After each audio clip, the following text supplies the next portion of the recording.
Chained Soldier is a dark fantasy action series based on a manga written by a Comic Got Kill creator Takahiro and is animated by 7 Arcs. As a big fan of the source material, I've been eagerly awaiting this show ever since I read the first volume back in 2022. With season 1 now wrapped up, I figured this is the perfect time to share my thoughts on the series. Before I get into my overall impressions on this anime, let me explain what it's about for the uninitiated. Chained Soldier is set in an alternate version of our world back in the year 2020, in which gender equality is a thing of the past due to the discovery of another dimension called Mato several decades ago. Mato is home to dangerous creatures called Shuki, as well as mysterious peaches that only grant powers to women when eaten. Portals connecting our world to the other dimension are scattered across Japan and are safeguarded by the Demon Defense Force. This military organization was established by the government to deal with Mato-related incidents known as Mato mishaps and consists entirely of superpowered women. The Demon Defense Force are responsible for exterminating Shuki and protecting civilians that randomly appear in Mato by accident. This show primarily takes place in Mato and is centered around a young man named Yuki Rakura who suddenly finds himself stranded in the other dimension one evening while walking home from a job fair. Not long after he arrives there, he's chased by a horde of Shuki and rescued by the leader of the Defense Force's 7th Squadron, Kyoka Uzin. When they find themselves surrounded by a multitude of monsters, she asks Yuki for his assistance in dealing with them. Kyoka uses her power to make him her slave, thus transforming him and granting Yuki immense strength. After they eradicate all the nearby Shuki, Kyoka proposes that Yuki come work for her, but not before giving him an unexpected reward for his efforts. He agrees in the hopes of becoming a hero and avenging his sister who disappeared years ago in a Mato mishap. Later, when they return to the squad's dorm, Yuki is introduced to 3 of Unit 7's members and is disappointed to learn that he can't join the team. Instead, he serves as the squad's new caretaker when he's not fighting alongside Kyoka as her slave. The first few episodes focuses on the central cast as they eliminate hordes of Shuki together, and Yuki becomes better acquainted with the members of Squad 7. Not long after he begins working with the group, they encounter powerful new foes prompting them to train and work alongside the 6th unit to combat these unprecedented threats. When I saw the Jump Festa preview for this series back in December of 2022, I began to worry about whether 7 Arcs could do Takehiro's work justice. I put out a video expressing my concern over the show's production and possible censorship given the explicit nature of certain ecchi scenes. I also outlined the 3 things I felt that they needed to get right for the series to be successful. Those being the action sequences, the comedy, and the fan service. While I have some gripes with the production and certain creative decisions, I think the studio did a decent job bringing the manga to life. It's worth noting that this isn't exactly a one-to-one adaptation. 7 Arcs has removed or rearranged some scenes from the manga, in addition to screenlining certain interactions. As a result, the anime is much faster than the source material, but I wouldn't necessarily say that the pacing is better. The manga is pretty breezy as it is, with chapters usually consisting of about 18 to 25 pages. At first, I was a little worried that the show might have been plowing through content a bit too quickly, but thankfully that wasn't the case. I'm glad that they didn't try to cram too much of the narrative into each episode. That said, going through 3 volumes of story in 7 episodes would probably be problematic for other series out there. Anyway, most of the cuts and changes made throughout the show were fairly reasonable. For example, the studio omits numerous scenes from the 2nd chapter, such as the one where Squad 7 guards the gateway to the human world from nearby Shuki. In the manga, this is where the portals are explained, and Kyoka's subordinates, Himari Izuma and Shushu Suruga, are first shown using their abilities. They appear much earlier during the premiere, and each of the girls are given a chance to utilize their powers. With that being the case, and the fact that the gateways were already explained in the previous episode, it's understandable why they chose to exclude this particular part. Unfortunately, the studio's decision to leave out specific scenes and details has resulted in much weaker world building compared to the manga. 7 Arcs doesn't dedicate a lot of time to fleshing out the human world, which is a shame since it's actually pretty unique. Society functions a bit differently due to the abolishment of gender equality practices as a result of women becoming stronger than men through the power of the peaches. Women now control the world and have way more privileges than men. However, barely any of this is conveyed in the anime, since the focus is primarily on the events that take place in Mato. 7 Arcs doesn't explicitly establish this show's world as a female-dominated one where men lead a much harder life than women. Aside from a couple scenes in the premiere, there isn't much that informs the audience of this. I was disappointed that they took out the scene where Yuki and his friend was riding the train in the first chapter of the manga. Not only are these two contrasting panels amusing, but they perfectly encapsulate the disparity between the lives of men and women. The anime doesn't effectively highlight the inequality between the sexes or cement the widely accepted notion that women are superior to men. While 7 Arc's decision to not emphasize this part of the source material doesn't negatively impact the overall story, it does make the scornful attitude a couple characters have toward men early on in the series less understandable. Initially, Himari in the 10th unit's Gina Bison despised Yuki simply because he's a man. Although I didn't like Himari at first due to how harshly she treats him, at least her behavior kinda makes sense given the kind of world they live in. It's safe to assume that she's down with the whole idea of female superiority. However, unlike the manga, the anime lacks the full context to support their contempt toward the opposite sex.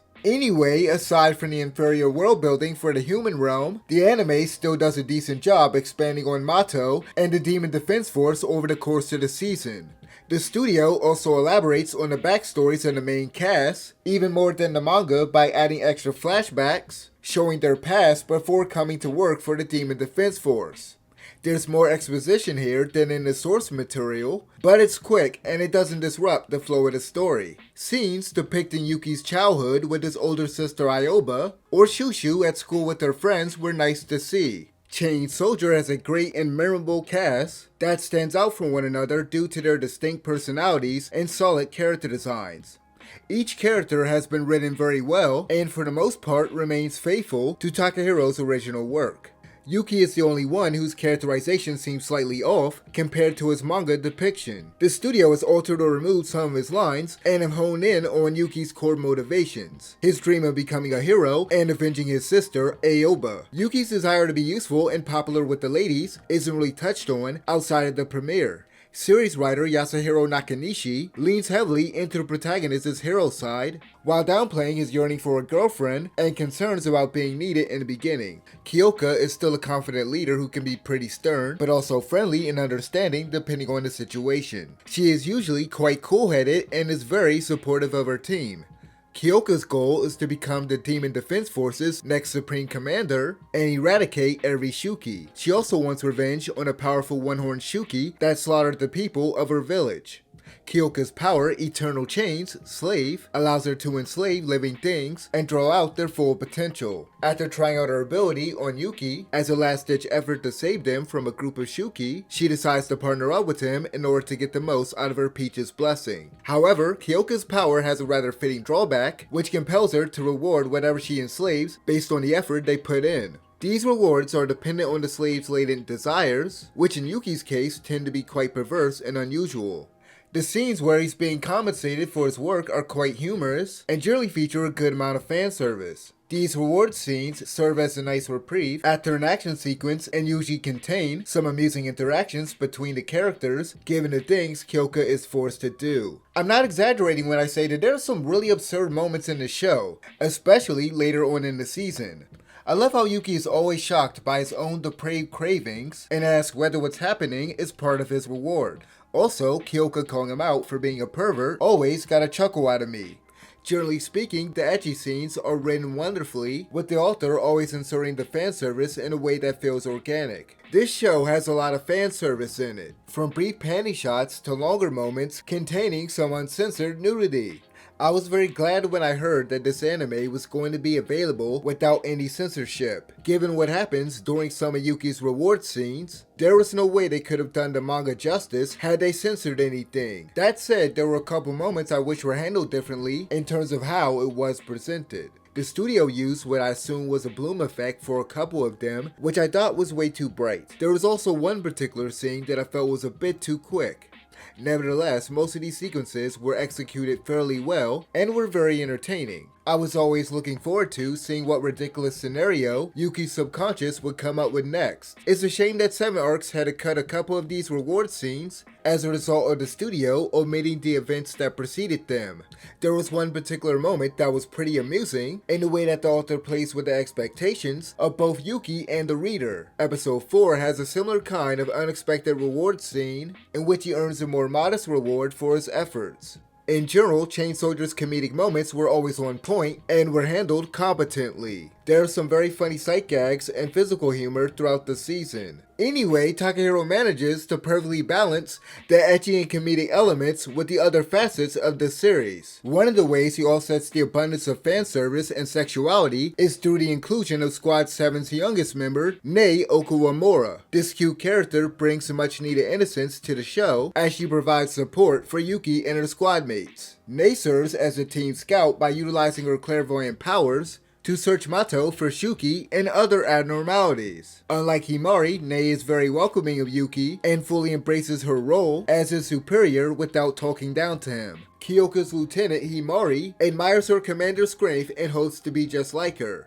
As I expressed earlier, I couldn't stand this character in the beginning due to how hostile she was toward Yuki. Thankfully, Himari becomes a bit more likable as her opinion of him changes after closely working with Yuki during the Mato Exhibition Games arc. I can't go into the specifics of her true power due to spoilers, but like most abilities in this series, it's fairly balanced. For example, Shushu's paradigm shift allows her to manipulate the size of her body, but using it exerts a lot of energy, so she tends to run out of stamina quickly due to her particular fighting style. The fun-loving Shushu was one of my favorite characters when I first began reading the manga. She's a thrill seeker that came to Mato for an exciting experience and is typically less serious than Kyoka or Himari.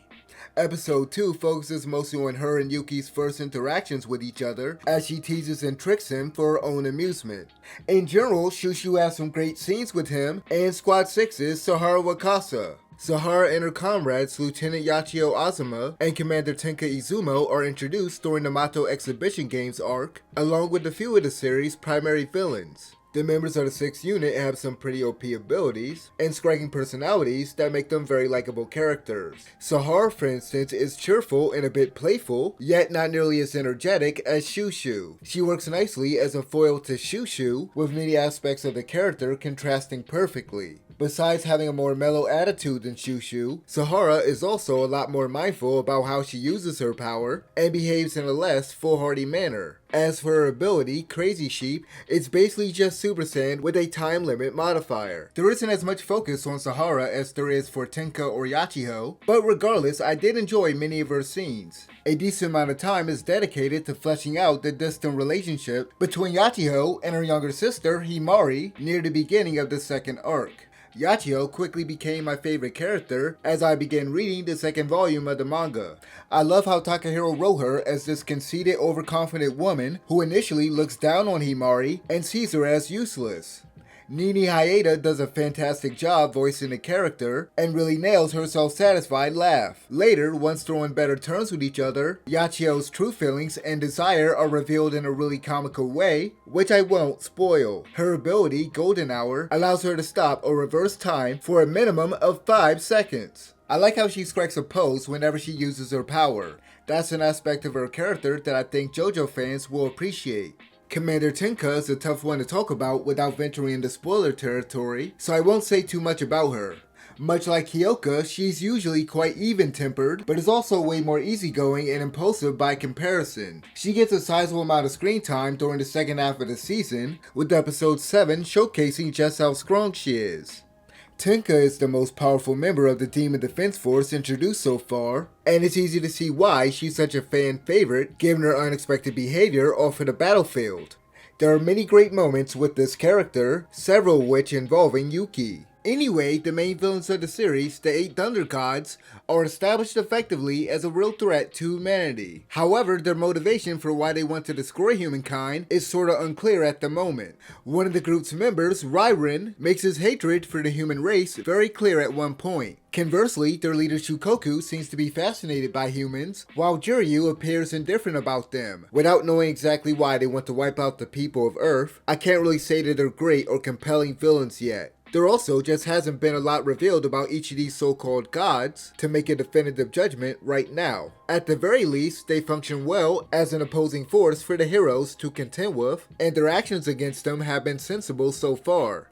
It's also worth mentioning that there was a decent little twist near the end of the season involving this group and some other characters. Before I move on, I just want to add that Ryren's high-pitched voice doesn't really fit the character. I envision him having a deeper, more imposing tone for his voice, so this took me by surprise. Anyway, the final storyline of the season, the Hidden Village arc, focuses on another trio of antagonists introduced much earlier in the series. It has an interesting start, with Yuki suddenly being abducted by one of them, prompting Squad 6 and 7 to go rescue him. The resulting conflict was very enjoyable, and it's easy to sympathize with Yuki's kidnappers, given the events that led up to their current living situation. Unlike the 8 Thunder Gods, these characters are more developed, and the driving force behind their goal is made absolutely clear. Overall, this was a very solid story arc that had some good fights and lighthearted moments. The season ends on a high note, setting the stage for the next major threat from the Thunder Gods, as Yuki and the others move forward with a renewed resolve. Before I wrap this video up, I need to discuss the quality of the production and action sequences. The way in which 7 Arcs has presented the battle scenes in this anime is largely unimpressive. While they managed to capture the scale and scope of certain moments from the manga, the cinematography could have been much better. This show could have used some more dynamic camera work similar to what was done in the first episode, when they briefly switched to a first-person perspective as Yuki carves through a horde of Shuki. Simply changing the perspective or rotating the camera at specific points would have improved a lot of these sequences. Also, I'm not a fan of how dark some of these scenes are.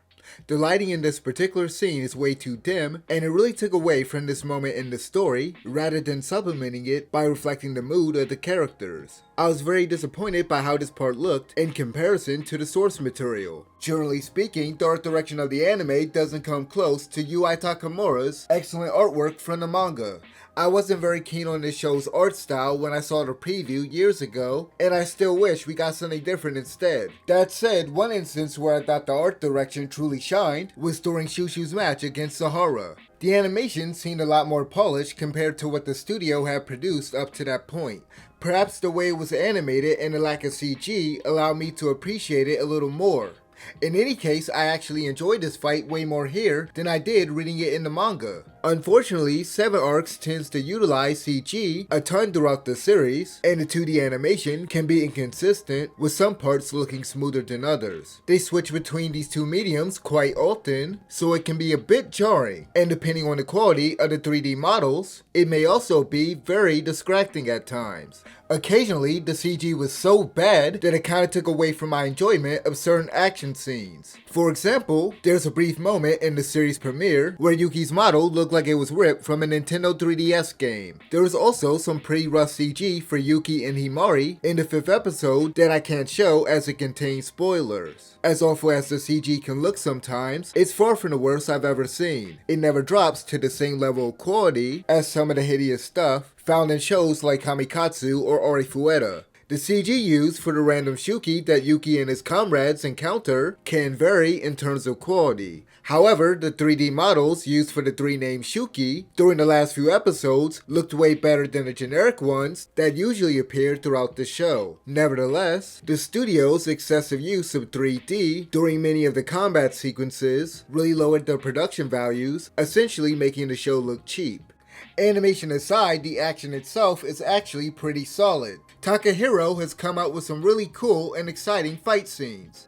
Episodes 10 and 11 have the best combat sequences in the series so far, and feature some very interesting matchups. Himari and Yachio's battle against Neon and her Shuki Okura is probably the most tense fight this season. It was nice seeing the two sisters working together. Both that fight and Sahara and Shushu's struggle against Koko and her Shuki Kuma had also moments that I won't spoil. All things considered, Chained Soldier is an okay anime adaptation that could have been an amazing one if it were handled by a more ambitious and talented studio. Production companies like Trigger, C2C, Byberry Animation Studios, or Passione probably would have been a better fit for this kind of series, given the source material. While 7 Arcs has put forth a decent effort, I can't say that I'm totally satisfied with what they've made as someone who's a big fan of the manga. The visuals are mediocre in comparison to the original artwork, and I don't like some of the creative decisions they made in regards to cut content and how they handled the shuki. Moreover, as thrilling as some of these action scenes can get, I don't believe they ever reached their full potential due to the fluctuating animation quality, over-reliance on CGI, and average at best cinematography. With all that in mind, it's hard to recommend watching the show over just reading the manga instead. The anime provides a faster alternative to the manga with little modifications made to bolster the story, but the world building is a bit weaker. It still retains the author's terrific sense of humor, but the show's big hook, Kyoka's power and Yuki's rewards, might be a turnoff for some people. If you have an aversion to fan service and ecchi scenes, then this series may not be for you. Anyway, if you've seen this series, let me know what you think about it in the comment section below, and as always, thanks for watching.